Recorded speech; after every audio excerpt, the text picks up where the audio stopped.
Welcome to the kbbreview podcast. I'm Andy Davies, and you are already well into the first sentence of episode 5 of season 11. So if you've got this far, you might as well stick around for the rest, because we've got a topic today that will dazzle all your senses. That's right, in this episode we're talking all about, well, dazzling all your senses. It's obvious that your showroom needs to look great, but do you ever think about how it smells, how it sounds, or how it feels? Does your showroom engage all of your customers' senses? There's a huge amount of research confirming that appealing to all the senses can make customers more inclined to purchase in retail environments. Using scent, music, tactile displays, lighting can create a much more immersive and engaging experience. Now, I love all this kind of stuff, so I'm so pleased that my guest today is Charles Spence. He is a Professor of Experimental Psychology at the Crossmodal Research Laboratory at Oxford University, and we'll be meeting him to find out all about it. But first,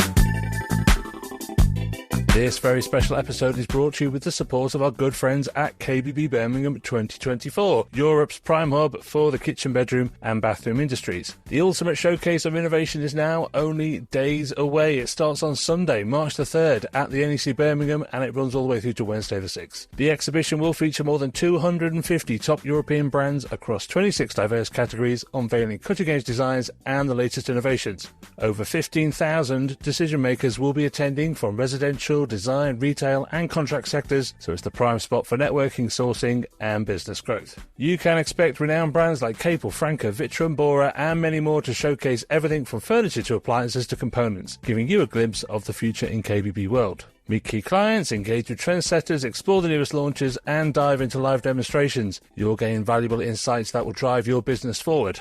That's KBB Birmingham 2024. You can register for your free visitor pass now at kbb.co.uk. That's kbb.co.uk, and I will see you there.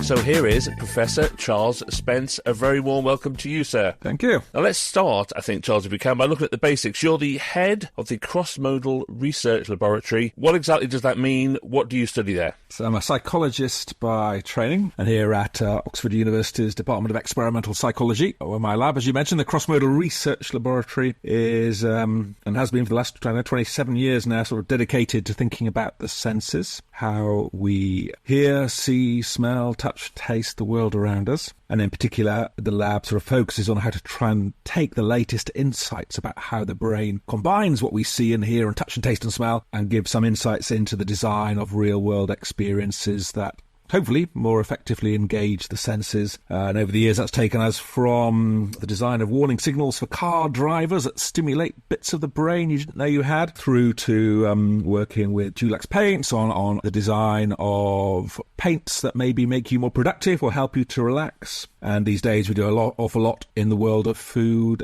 and drink kind of experience design, often funded by food and drinks companies to do research, but then having fun with chefs and mixologists, plateware designers, potters, perfumers, you name it, creating these sort of memorable multisensory tasting experiences. I mean, I find all this stuff absolutely fascinating. I'm clearly not an expert in it, but I find this stuff so interesting. This idea that you can, nudge people one direction or another in some ways by just the slightest manipulation of all these different senses. I find this absolutely brilliant. So I'm so pleased that you're here today.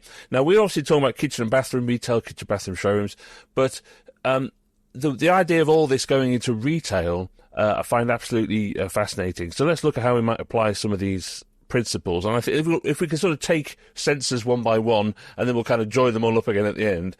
Because I'm wondering, let's start, I suppose, with how you actually get customers into the showroom in the first place. I'm thinking about, how you sort of draw them in if they're just kind of walking past. I'm thinking kind of lighting, scene setting, that kind of thing.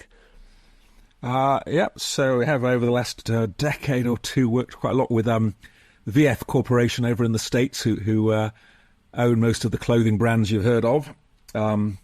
Thinking about sort of multi-sensory store design, and that is kind of the first question that crops up. They're thinking about clothing and shoes and such like, but regardless of the kind of store setting, then the first question is how to get people in through the doors, maybe make them curious. And for that, I think the most obvious and well-tried route is sort of through the eyes, through colour and lighting. And while I'm not so much a vision expert, one thing that stuck with me from that work was this sort of notion of when people walk past the storefront, trying to create this kind of cathedral look was a name it was given, such that you can sort of see through the front doors, and there's something in the distance at the back of the store that's kind of illuminated, a bit like the altar, and that sort of makes people curious. And the idea was that if you use sort of different layers of lighting, not uniformly bright, and you had this thing brightly illuminated at the very back of the store, people would say, "What's that? I wonder. It's curious. It looks interesting." And that would sort of draw them in, and you got them over the threshold, and then that's the time to hit them with all the other sensory cues in your sensory marketing arsenal. Of course, that's not the only way, I suppose. There are some stores that use music to either repel the kinds of people they don't want entering, or to entice those who do. One might think of, the likes of Abercrombie and Fitch and such like, that, the sort of the loud pumping music coming out, so loud, such an intense sort of smell that many parents just have to leave themselves at the door. They can't enter. Which is kind of the idea, is that as their offspring go and spend their parents' hard-earned cash on the latest T-shirt or whatever it might be. So smell and sort of sound are used there, and I suppose everyone will be familiar with the Lush store, and they, I guess, have capitalised beyond anyone else's wildest imaginations on the power of scent and fragrance. So that, when you're walking down a street in some foreign city somewhere, and you can smell that sort of soapy, clean smell, and it's distinctively Lush. And I don't know where it is yet, but there is one, within 100 metres of me now, and they've used kind of olfactory sensory marketing as a distinctive kind of a touch point with the consumers. Now, again, it's sort of one that maybe divides people. Some love it, some find it too intense, too fragrant. But nevertheless, it is another approach in. I love this idea of sort of creating depth for the passerby, because I suppose tradition would dictate that you have a window display, and in that window display, you put the hero products, if you like, and you put a big light on them, and what's behind that isn't really important. But what you're suggesting here is actually, if you've got a fantastic showroom, you create a curiosity by drawing people into all the way to the back. Mm-hmm. I suppose that the danger might be that if you create that great window display, then people feel like they can see all they need to see without having to cross the threshold, and sort of there's so much more you can do with somebody actually in the store to engage them, to interact with them, and to nudge them in this way or that. That if that's lost, then there really should be something.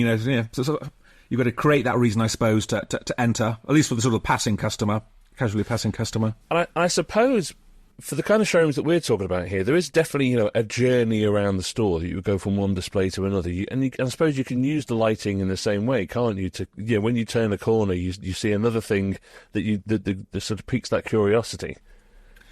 Yeah, I think there are these, what do they call them? Sort of shopper psychologists. Maybe that. I'm not quite one of those, but who sort of analyse the way people move around department stores and such like. And I guess we all actually, turns out, maybe, 75% of us turn to the left when we enter a store versus, maybe it's 75 to the right, one or the other. But we are sort of, predictable in the way that we navigate through spaces. And if you know that, then those sort of, big players in the industry will strategically place certain items where they believe people will first tread, and that sort of creating sort of reveals. I suppose it's a bit like the perfect nature scene where there's always like a path leading in the distance, just going around the corner. You're not quite sure what's there, but your curiosity is piqued and you want to find out. And that's sort of, in some sense, deeply satisfying, and again, perhaps helps to draw people further in once you've got them over the threshold. I suppose it's the brain's predilection for shiny objects, isn't it? It's something off in the distance that's glinting. We always want to know what it is. Let's talk about sound a little bit now, because particularly in these showrooms, they're not busy, bustling places. They're not full of people. There isn't a background hubbub to these kind of places. So sound's obviously really important because you have such a blank canvas of things. So talk to me about how the brain filters sound out and how it uses sound to establish the environment that it's in. I think sound is important and probably ever present, even though we don't often necessarily think much about it, the sound that surrounds us. We call it noise if it's unpleasant, really loud, or just sort of music and other sounds. In some environments, tempo and loudness of the music may be used to arouse customers, to get them to move through the supermarket faster or to linger longer, as some of the fast food chains do. They have to slower music so that at quiet times of day it won't look like an empty venue, but at lunchtime when there's a footfall is high, they want people in and out as fast as possible, and hence the tempo matches that. All kinds of auditory sensory nudging. Through perhaps more subtle effects, and two of the things that I'm most struck by is one that kind of the study from an English supermarket in Leicester from about a quarter of a century ago now, showing that people will mostly buy French wine if you put French music over the tannoy, put German music on, and suddenly everyone's buying German. A huge reversal in what people choose to buy, but without virtually any of them realising that the music was having that impact. They all thought they were always going to buy French or German wine. Yet when you sort of study behaviour, you see the influence of this kind of sonic background, in that case nudging you towards one purchase or another. But there's other studies suggesting if you play classical music, that kind of primes notions of quality, class, and people will spend significantly more. And they've done that in a wine cave. They've shown that in various restaurants, cafeterias. So my guess is perhaps the same might also be true in that kitchen or bathroom showroom as well. I mean, it sounds sort of obvious in a way that would be the case. Your instinct would tell you that would be true. But the fact that it actually is, and actually works, is absolutely astonishing, really. Is there a why, or is it just a case of it just does? As my parents used to say, we don't need a bloody psychologist to tell us that. The obvious. But sometimes, that question of why the psychologists are useful. I think we're born getting our wallets out whenever we hear classical music. So it's probably all learnt through experience, probably associate these kinds of soundscapes with these sort of primed thoughts and memories. The previous time we heard classical music, which may have been in a fancy restaurant or a fancy store or an expensive concert, and hence by priming those notions then fairly easier, maybe are more likely to spend more or to buy the wine that matches the music's already thinking in that sort of semantic base. In terms of the kind of the tempo, I guess that, the faster the music, the faster we eat and we drink, and the faster we move through the aisles of the supermarket, then that is probably a matter of entrainment, that we very often are kind of entrained to the musical beat, and hence its speed affects our own gestures. And then I guess there might also be a notion of if you have venues where there are fewer people and where there isn't necessarily much noise, so you might think there of, the Swiss bank, where maybe it's deathly silent, but that's kind of, too quiet. And people might get embarrassed about, they don't want you to know how much they've got in their account. So in that case, you might use a certain level of noise, as, you might use in some quieter restaurants, in order to try and create kind of a cocoon, a sonic cocoon, so that you're kind of confident when you're talking to the salesperson that, you can talk to each other, but you're not really conscious of other people who are wandering around listening in to all your foibles and particular desires around kitchen or bathroom layout. It's one of those things, isn't it, when you start talking about it, you suddenly realise that music they play in Indian restaurants makes you just want to order more food. It's so clever, but it's so sort of instinctive as well. How about other more ambient sounds, lapping waves or bird song or something like that? I think, one of the big interesting areas for me in the world of sort of interior design, be it for retail or hospitality, hotels or wherever, is biophilia or the nature effect. And this notion that exposure to nature, be it the blues and greens of the water and plants, be it the sounds of birds tweeting or the waves or the fountains trickling, seems to have a profoundly beneficial effect on us. And that's true whether we go out for a 10-minute walk at lunchtime into the local park, but also in the built environment, simply by showing images or having plastic pot plants, or even having nature soundscapes, sort of has a sort of calming and uplifting effect on our well-being. And so I'm seeing that being brought into a showroom context. Some of the car sales rooms just on the outskirts, on the Oxford side, on the outskirts of London now have these sort of ambient soundscapes, which are just subtle in the background, but are triggering some sort of a nature-related benefit, I think, and act as a different kind of backdrop to the spaces that we inhabit, the showrooms we visit. That sort of nature sounds, but I think also I remember when was it? From 20 years ago now, one of the adverts for one of the big kitchen companies, and our kitchens are as quiet as a library, was a strapline of the advert in the magazine. I'm not sure that's necessarily quite what we want, but a lot of those devices in kitchens, think of everything from the kettles to the washing machine, dishwasher, make a noise. The coffee machine, certainly. And so those are kind of, sort of maybe informative sounds that in some cases you might want to draw attention to. We know, for example, that people think that washing machines and dishwashers do a better job if they make some noise. Try and sell somebody a silent dishwasher. It doesn't feel like it's cleaning. Same with Hoovers, through to the unbearably loud levels of some kettles that come in at over 100 decibels when they're boiling, or the microwaves ding. So I think there's a bit of sort of sound space there that's in a showroom you might want to draw attention to its absence or its quietness, or as a sort of selling point, emphasise. If it sounds like that, you can hear the sound of quality. I suppose it's like the opposite of the fast food restaurant, isn't it? You want these sounds that keep people in the showroom. I mean, like you're talking about cars. These are very similar kind of showroom environments. You want people to stay in there for a while, feel relaxed and have a look around. Whereas in, I don't know, McDonald's or something, the chairs are not very comfortable. It's all very white. The lights are turned up as high as they can go because they want you in and out.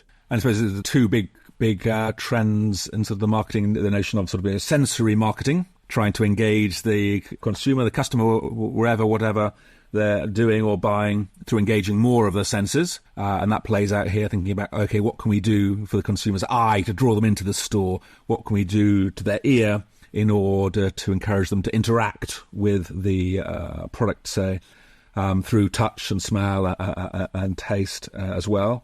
And the other bit will be the kind of, the notion of the experience economy, that people don't buy products so much as they buy experiences. They buy the feeling of the soft leather chair in Starbucks rather than going there for the taste of the coffee.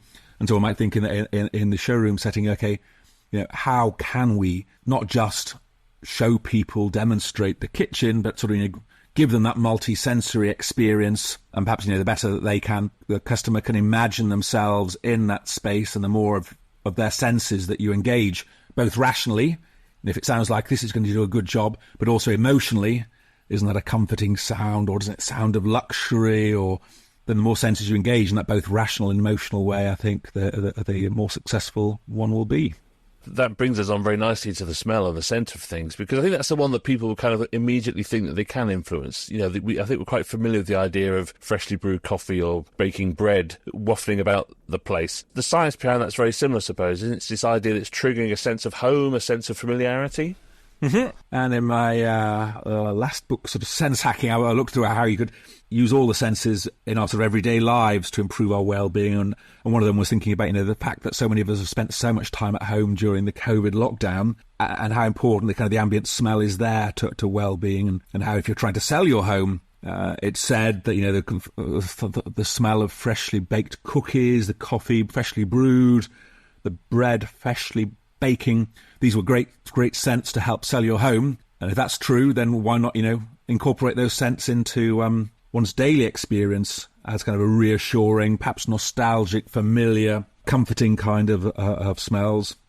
And as indeed, we saw in the early days of lockdown, how many people kind of, sales of bread flour, no one could buy it anywhere because everyone was baking bread at home. I think in part for that olfactory hit and reassurance that it delivers. And hence when one thinks about a showroom, especially for a kitchen showroom, then, what should it smell like? And if it doesn't smell of anything, why not? Seems an easy one to fix.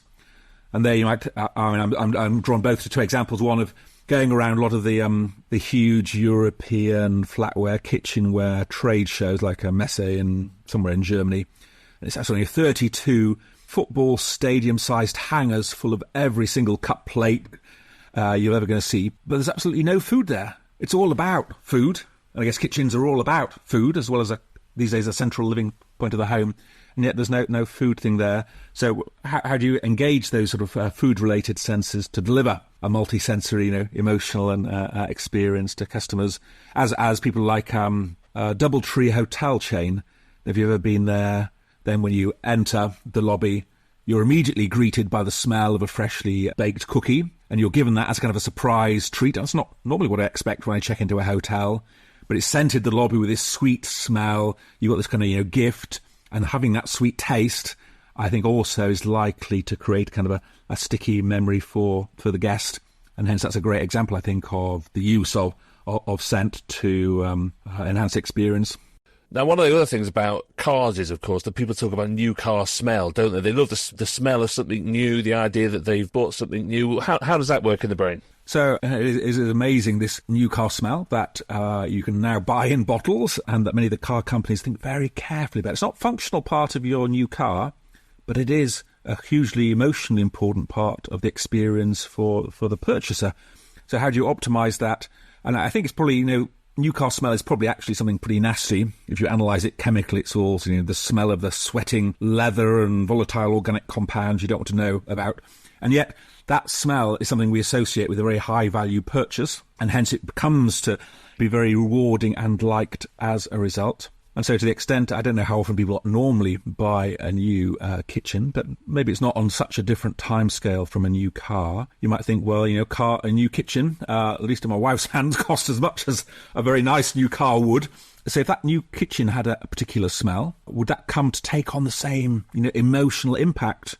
And could you use sort of scent in that way deliberately? In the car case, they now deliberately engineer in the smell. It's not natural as it seems, but what should your new kitchen smell like? And can that act as a bridge to create a new kind of emotional connection and something that will resonate and stay with them? And that maybe you could even think about, sending them home after a few years, a spray bottle of the new kitchen scent to refresh their kitchen. And what kind of loyalty would build from that sort of a multi-sensory marketing? Right, I've just written that down, Charles. So I've got that now. I've patented that. That wasn't your idea, that was mine.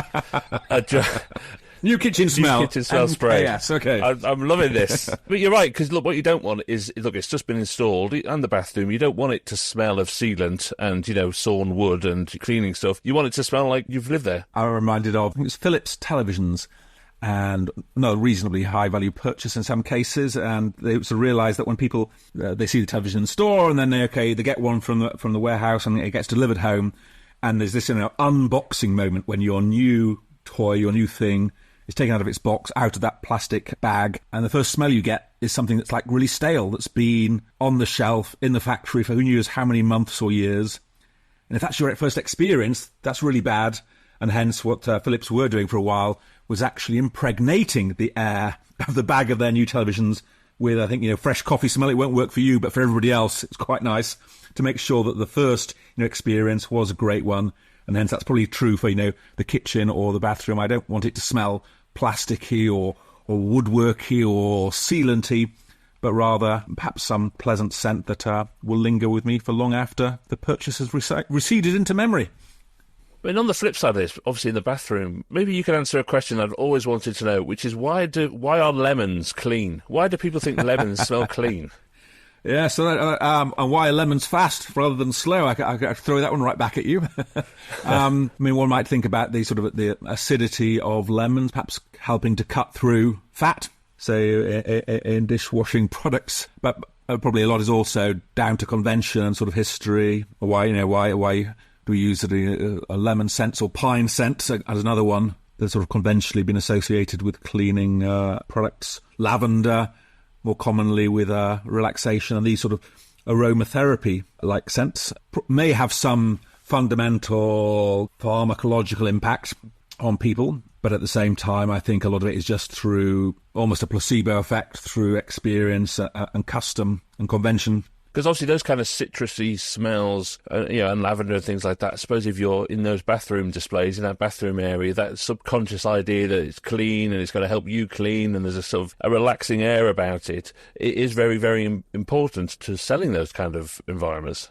And probably actually alters our behaviour too, because there are a few studies from the lab and also from a Dutch train where if the carriage or the lab smells clean, forget whether it's lemon scent they used, but it might well have been, then people don't leave as much litter and tend to have, higher moral thoughts as well, I think.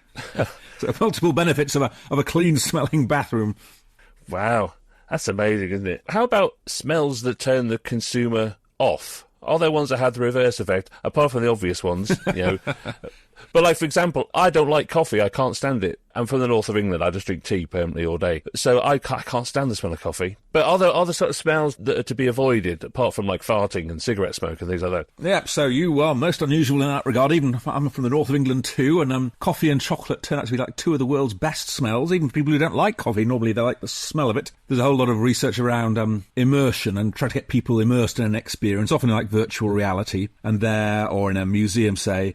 And there it turns out the bad smells are the ones you want. It's the bad smells that really make you immersed and present in the moment. Hence, if you've been to the Jorvik Viking Museum in York, then it's this kind of the smell of the bins and the rubbish that is really one of the most evocative smells in that kind of multi-sensory experience. So bad smells on one hand are good for immersion, but of course bad in the other hand that people don't like them. You might think about just whether there are certain scents that may be too reminiscent of the past or historic. Really, the smell of Parma violets might take people back to the 70s, and that might not be the kind of vibe you're going for. Or it might be something like I've seen work saying that, various stores actually have, a vase of lilies on the counter to sort of scent the space nicely. But that might not be what you want if you've got older clientele, because there is research out there suggesting that to those who are of a pensionable age, then the smell of lilies tends to remind them of funerals.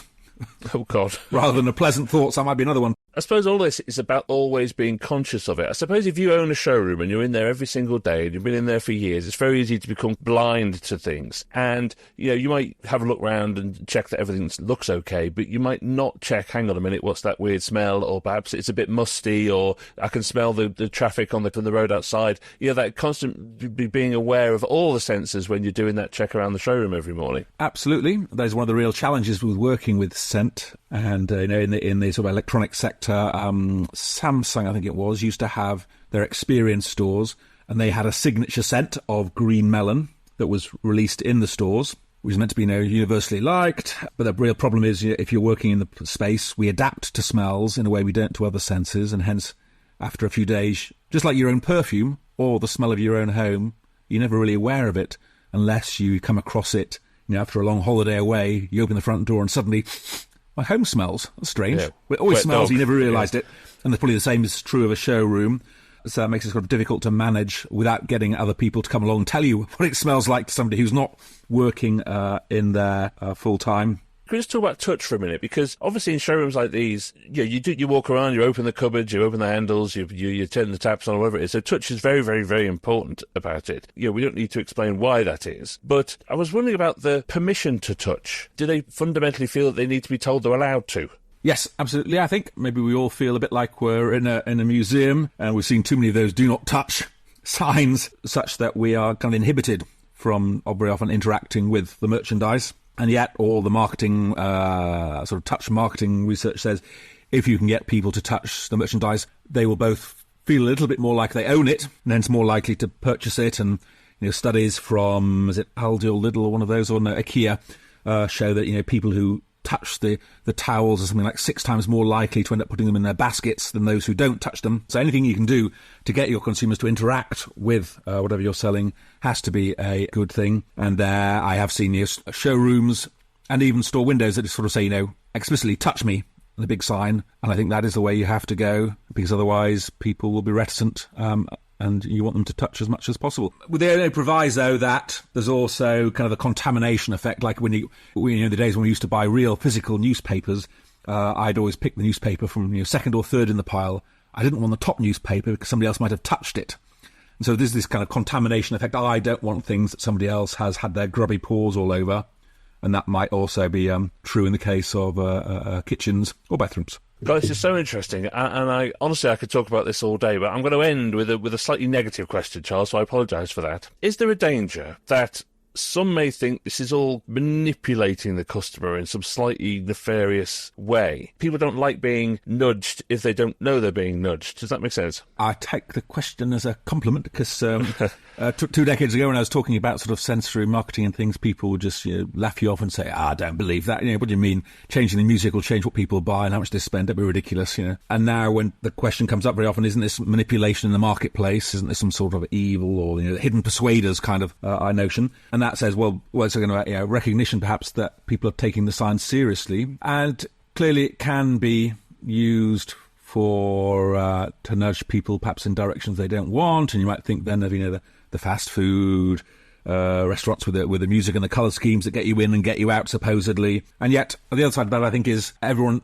is trying to create an environment that people feel happy in, and the more you can curate these multisensory environments that people enjoy experiencing through all the senses, then the longer they're likely to linger and perhaps then come to the choices that they want themselves. And in the sense hacking book, I sort of mentioned, all this sort of science probably emerged from some of the big and evil companies out there, but by putting it in each and every one of our hands, then hopefully we are ourselves more aware of what's happening to us and the factors that influence us. But nevertheless, we'll probably still end up wanting to go to the hotel that offers us a cookie, to the restaurant where we like the sound of the music, but it's not too loud that we can't hear ourselves think. And these kind of curated environments do create the experiences people want.